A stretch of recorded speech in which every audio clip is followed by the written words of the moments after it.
God of the covenant, we promise that you would provide wisdom and protection on our hearts. We confess that we ignore you and listen to you. We confess that we resist him and they challenge us to change. We confess that we are different when something else seems more interesting or reasonable or better. God of the covenant, we also promise that you would forgive our sins and our refusal to follow your ways. Soften our hearts that we can want forgiveness. Break them open so that we can see forgiveness. Shape them anew so that we can live as forgiven people. We ask this in the name of Jesus, who you on the cross, and ask forgiveness for those who come in there. Amen.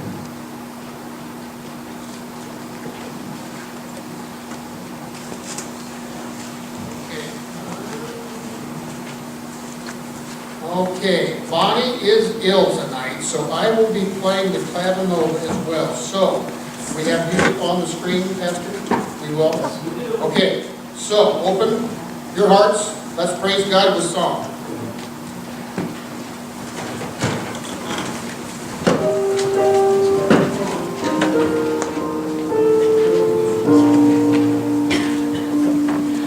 On a hill far away stood an old rugged cross, the emblem of suffering and shame. And I love that old cross where the dearest and best for a world of lost sinners was slain. So I'll cherish the old rugged cross till my trophies at last I lay down. I will cling to the old rugged cross and exchange it someday for a crown. Oh, the old rugged cross, so despised by the world, had a wondrous attraction for me. For the dear Lamb of God left his glory above to bear it to dark Calvary. So I'll cherish the old rugged cross till my trophies at last I lay down. I will cling to the old rugged cross and exchange it someday for a crown. In the old rugged cross, stained with blood so divine, a wondrous beauty I see. For 'twas on that old cross Jesus suffered and died to pardon and sanctify me. So I'll cherish the old rugged cross till my trophies at last I lay down. I will cling to the old rugged cross and exchange it someday for a crown.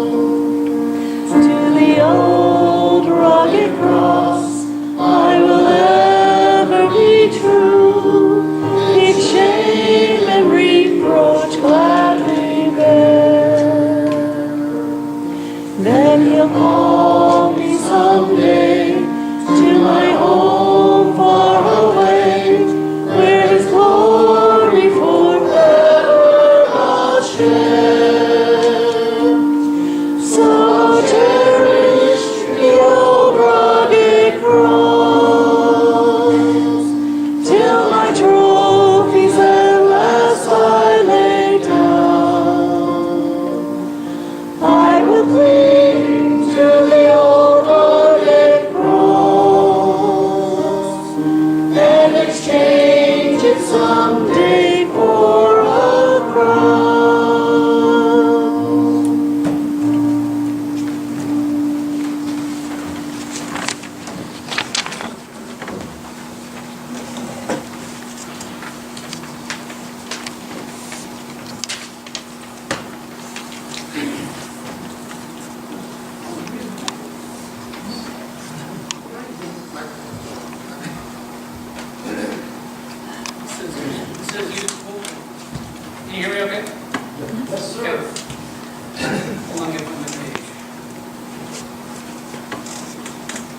don't use the pulpit anymore. I walk around. Got me tight down. Tonight's first reading is Luke 23, beginning in verse 33, verse 38. When they came to the place called the Skull, there they crucified him, along with the criminals, one on his right and one on his left. And Jesus said, Father, forgive them, for they don't know what they are doing. And then they divided up his clothes by casting lots. And the people stood by watching. And the rulers even hurled insults at him. And they said, He saved others, let him save himself, if he is the Christ, the chosen one. The soldiers also came up and mocked him. They offered him wine vinegar. They said, If you're the King of Jews, save yourself. And there was written a notice above him that said, This is the King of the Jews. There's a couple lines in here that just stick out. And yet one of them is the line we're supposed to preach on, forgive the Father, for they know not what they do. The one that really sticks out to me is that they stood by watching. They just stood there. They stood by watching. While the soldiers took the nails to his wrists and to his ankles and nailed him to the cross and then stood it up. They just stood by watching. The good people, as well as the bad, just stood by. That ever happened to you? Maybe you were the one everyone was watching. When you just wanted someone to come to your aid. Was that you? Maybe you're the one hurling the insults. Like the bullies on the playground. Maybe you were just stood by watching.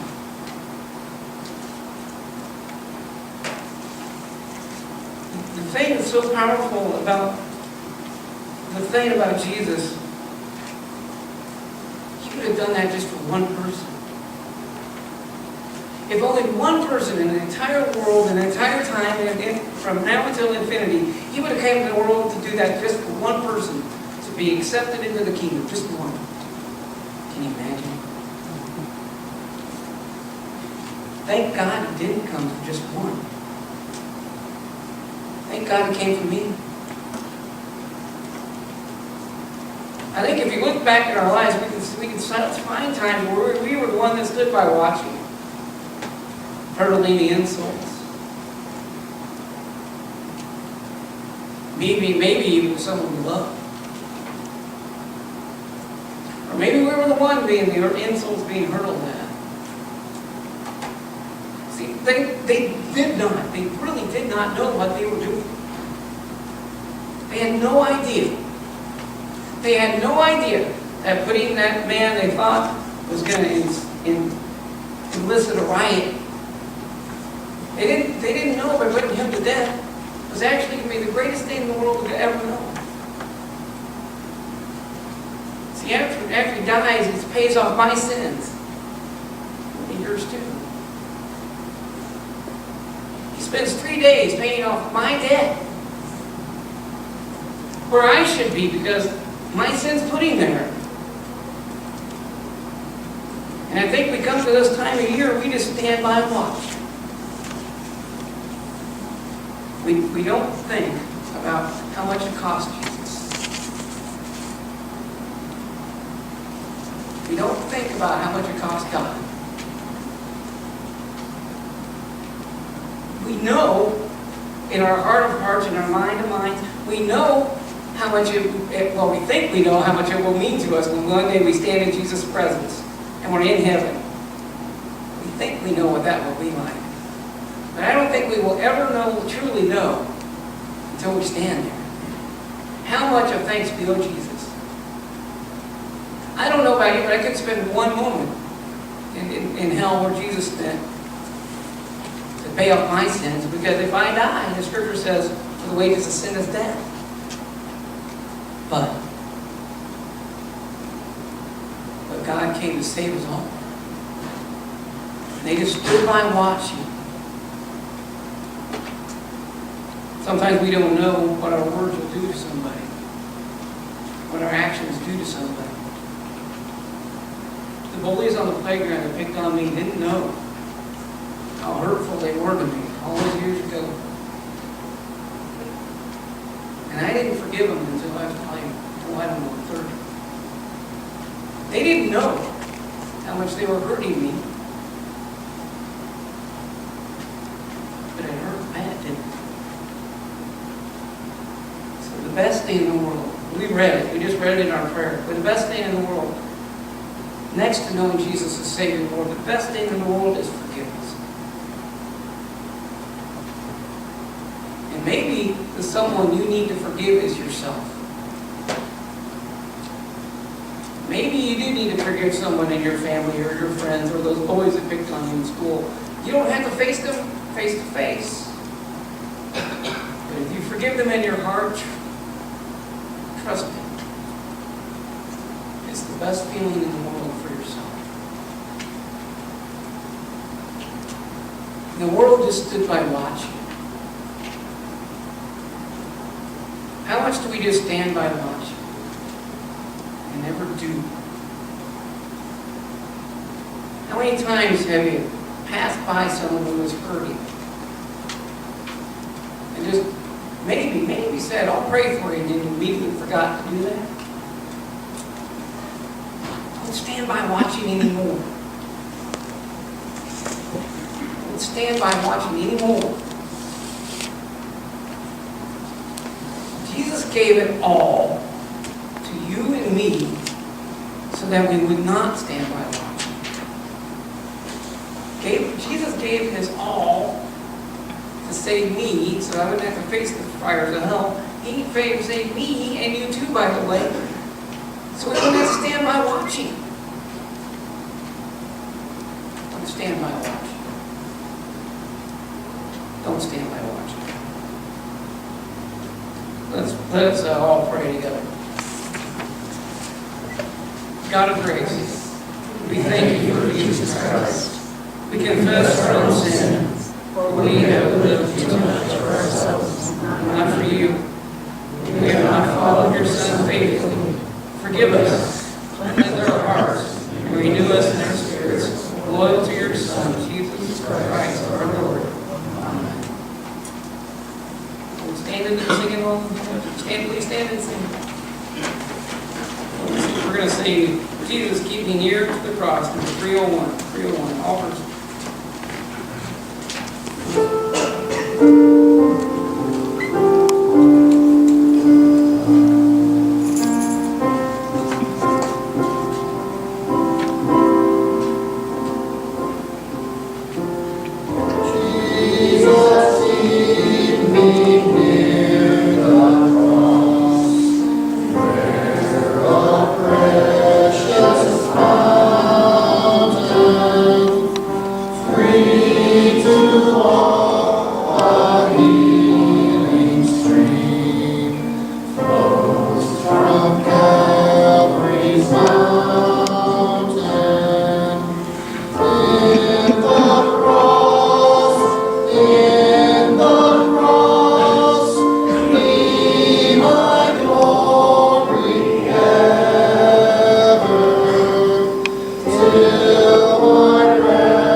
There the bright and morning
Let's continue reading, shall we? Luke 23, starting in verse 39.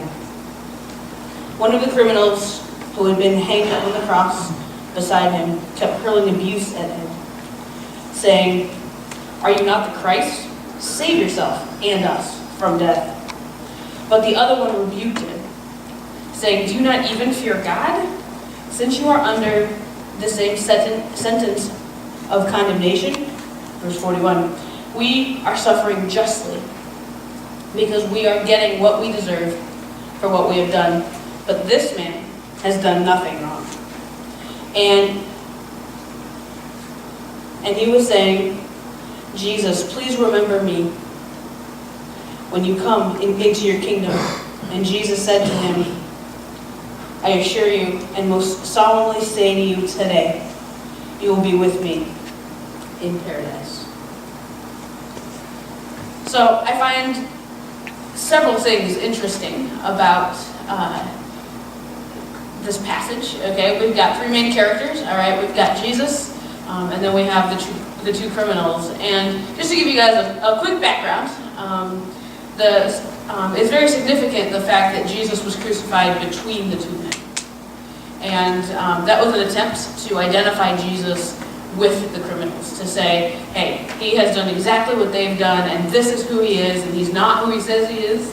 Okay, that in and of itself is amazing. The fact that Jesus identified with these guys' sins, because guess what? He identified with my sin, and he identified with yours.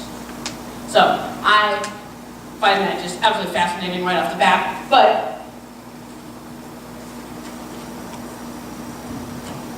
also, what I find interesting is the reaction of these criminals or of these thieves. Okay, we have the first thief, all right, and he is verbally abusing Jesus. All right, he is throwing these insults, and he is just wailing on him.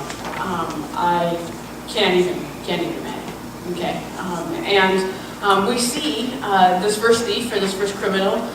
He's got a really prideful attitude, and just his response, like, "Hey, aren't you the Christ? Like, save us! Come on!" Can't you just hear it? I can. All right, just amazing. This man is hanging on a cross, dying, and he's so prideful that even to the point of death, he can't and won't, as we see, surrender and say, "Okay, Jesus, I finally get it. Like, I'm sorry. Like, this is not this guy's attitude." Okay, so we have a super prideful criminal at this point. But what I also find interesting is in that pride, this criminal is saying, "Hey, I want proof. Before I believe, I want proof." And by that we see the thief's request, "Hey, Jesus, save yourself. And by the way, get me off of this thing too." Okay, save me physically. Okay, is what he's basically implying. Maybe I'll believe you eventually, but I want proof first. Again, can't you just hear it? I can't. All right. And then this first thief is coming from a very earthly perspective, in the fact that he, again, wants to be saved from death.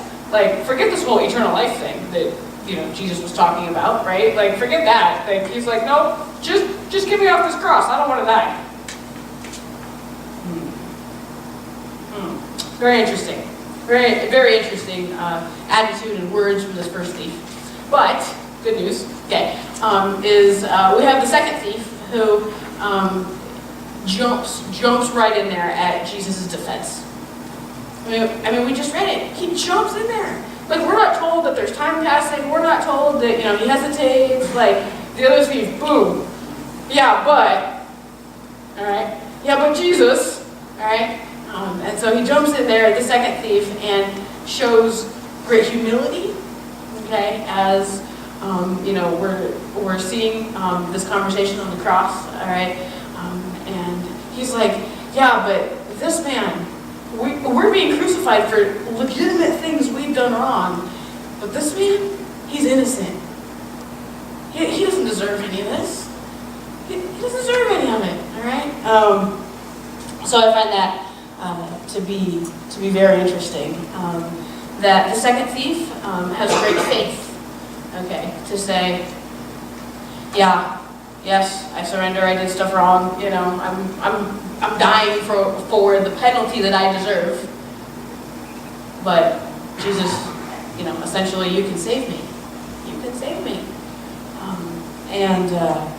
It just, the faith is amazing, because the second thief is not concerned about works, okay? He's not concerned about, yeah, do this for me first and then I'll believe.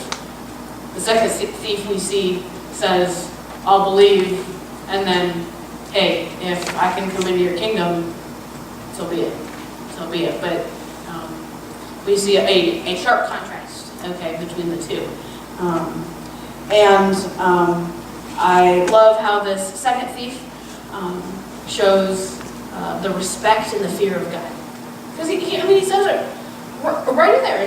His first comeback, okay, to the first thief is, hey, don't you fear God? Don't you respect God? Don't you know who this guy is that, you know, we're being crucified next to?